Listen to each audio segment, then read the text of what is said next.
A fifth former sheriff's deputy in Mississippi has been sentenced for his part in torturing two black men last year. 53-year-old Brett McAlpin was sentenced to more than 27 years in federal prison. The final former officer, Joshua Hartfield, who worked for a different police department, is also being sentenced today. Last August, the men admitted to breaking into a home and using stun guns, a sex toy, and other objects to torture the men. So far, a federal judge has given sentences ranging from 17 and a half to 40 years. For more, let's bring in New York Law School professor Kirk Burkhalter. He's also the director of the school's 21st Century Policing Project. Kirk, all six former deputies were at the scene. They played a part in torturing these two men. I was in the courtroom yesterday, and the level of emotion these men still feel and their relatives is immeasurable. Why do you see this varying degrees of sentencing when it comes to some getting 17 and a half years and one man getting 40 years? All right, peace and blessings, peace and blessings, peace and blessings. All praises to the Most High. The news clip that you just saw, and I want to play the remainder of it, is about what they were calling the Mississippi, the Rankin County Goon Squad. Which are these six individuals. These six individuals were Rankin County sheriffs or police or detectives who were charged in January of 2023 of torturing two black men, Michael Jenkins and Eddie Parker of Mississippi. Take a look at those guys right there. Some animals. I'm sure you would agree after you hear what they did to the gentleman. Now, these individuals, contrary to what normally happens, have been sentenced to long prison sentences. I think they were sentenced in March of 2024. But this is how they came to that position. In January of 2023, the two black men were taking care of one of their white childhood friends, a white female who just so happened to be paralyzed. And these men were staying with her, being caregivers. You know what good human beings do. So apparently one of these deputies got a call from a racist white Karen type individual and said, hey, there's two black men staying over there with that white woman. And, you know, I don't like it, pretty much. And so these deputies, one of the deputies texts this goon squad and asked them, were they ready for a mission? And that meant that they were going to do something that they normally do. Evidently, this was a normal practice of this group.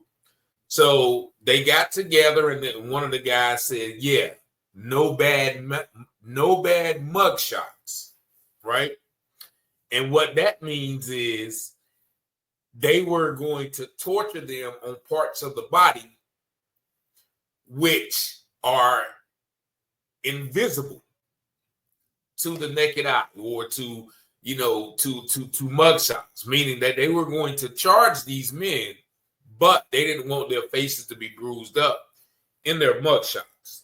So what happened is these six deputies went over to this lady's house. They kicked the door in, and then they began to torture these black men for a period of 90 minutes. And the torture only ended when the officer shot one of the men. And I think that was Mr. Parker in the mouth in a mock execution. And then they tried to cover up their sins by planting a gun and D-rugs on the individual. And some of the officers tried to cover their, what they call a CYA, saying, well, no, I was threatened by the main guy, and that was the guy that you just saw, McAlpin. I was threatened by him, that he was going to execute me if I didn't play along. But the manner of things that they did to these guys were unspeakable. They tased them, they punched them, pepper sprayed them, and they abused them with a sex toy. And I can just imagine what type of things that they did to these men. First of all, where did they get this sex toy from? Is this something that they just walked around with to perform their sick, sordid acts on an individual? These are sick men. And that type of assault has always been prevalent, throughout history when our black men endure these type of attacks from racist white men. But this happened in the 21st century. And these men had to endure that. They came forward. I think one of them, the way they got caught, the way these animals got caught was one of the men admitted to the sheriff that he had lied about the incident. And so therefore, all 5 of the other men confessed to their wrongdoings. But the brutality of the attack does not minimize by their confessing. I mean, they said they poured chocolate syrup over the men and, put all types of things in their mouths and forced them to get naked and shower together to try to cover up their evidence. Just all types of sordid, deviant behavior by these men. Now, Mr. Parker and Mr. Jenkins have since left Mississippi, which, I don't disagree with.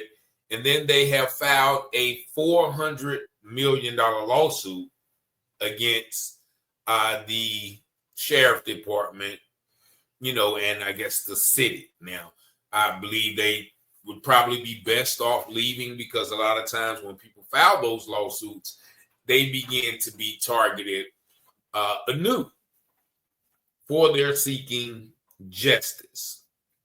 But these men are animals and they belong where they are at. And also this has highlighted, a long history of behavior like this. Like one of the officers that was convicted, I think that's the Christian Demon that you will hear. He had actually unalived another man a year or two earlier by punching and tasing him. So this speaks to the culture and the racism that is embedded in this particular police department's fabric. And I want to play, and this is what this guy talks about in this article. I'm going to play the rest of this real quick, then I'm going to let you go. So the sentencing is varied by the degree of culpability, meaning what particular acts that one person committed.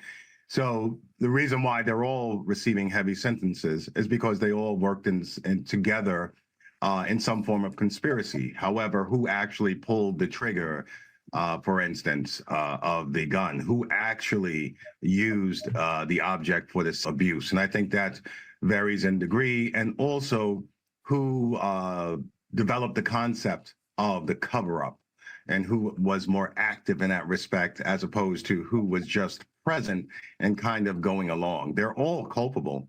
However, there are different degrees of culpability based on what they did. And the legal team representing the victims, that being Michael Jenkins and Eddie Parker, they said they had a nickname for Christian Dedman, calling him Officer Dead Lee. He also conducted the assaults.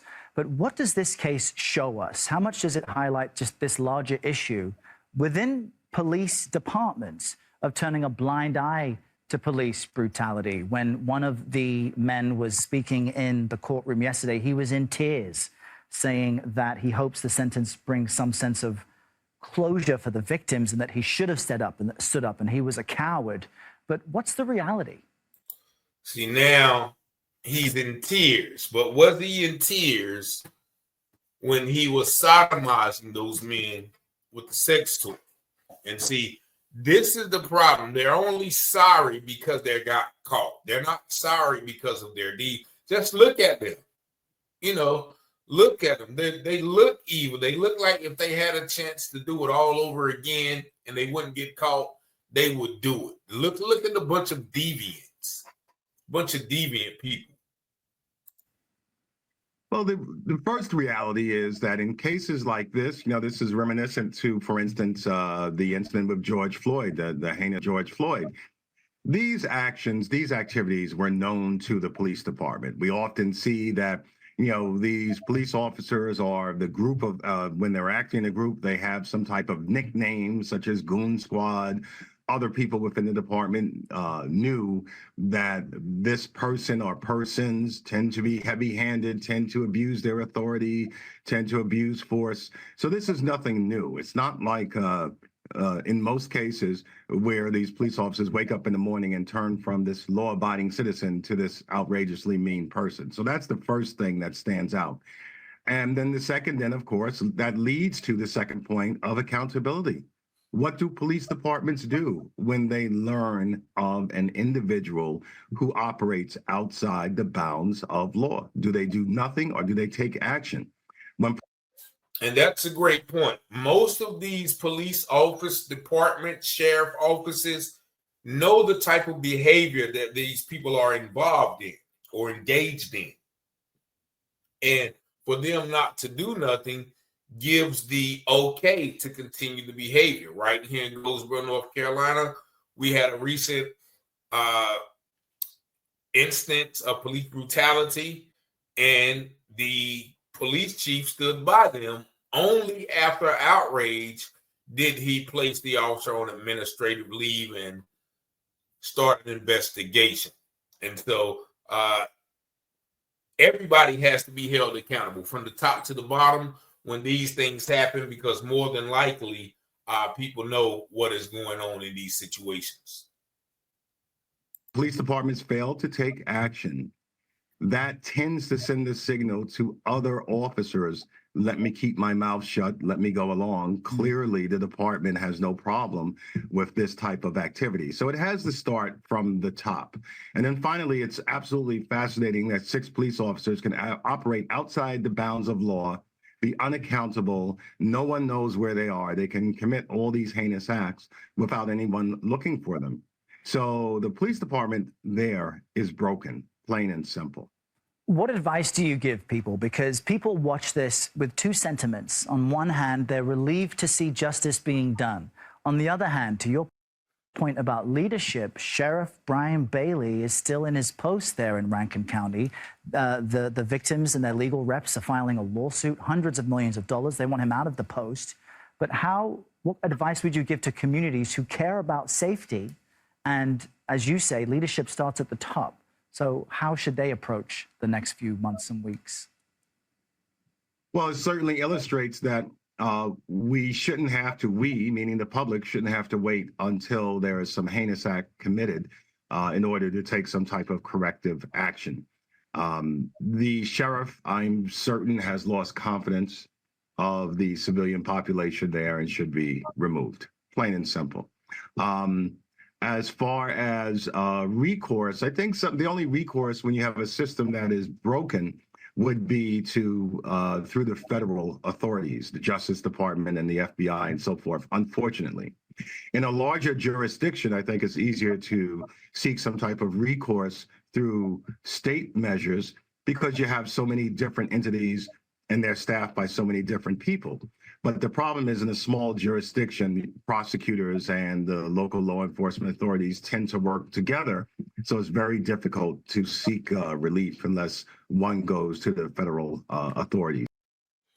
All right. And so I'm going to end it there because he makes a great point. How are you going to ask the police to police themselves, basically, with all of that? And this guy is still the sheriff. And if this one incident, wasn't called, how many more incidents would there have been? And also you have to ask yourself, how many more previous did these guys do like that? They probably have to go back to the annals and reanalyze every case that any of these officers have been involved in, because it was clear in this case that they planned on setting the guys up, and possibly did until, one of them spoke up. So whoever that also was, I don't know, maybe his conscience was eating him, or, the like. But this is an example of what we see. Like, there's a strong sense of racism in these police departments. And it goes back all the way from the slave patrols. They said they said during the attack, they told them to go back to Jackson or go back on their other side of the Pearl River. And that is, reference to, them being in the wrong part of town. And mind you, Rankin County is 70% white. And so whoever made that call is just as guilty. They should be held accountable too. So once again, people, there is a sense that, all is well, and, this is America, and everybody has, they're still deep embedded, entrenched, ingrained, innate, trained racism in a lot of people. And, you have to be aware of that, and then take that into consideration when we continuously see actions like this. Unarmed black men getting killed by white officers, people getting beat up by white officers, people getting set up by white officers. All of these things are part of the racism that we still must face today. And so while these guys did receive the proper punishment, how many more police officers, how many more police departments are plagued with this gang racist mentality throughout the nations? You guys tell me what you think in the comments. 919-587-7782. Peace and blessings.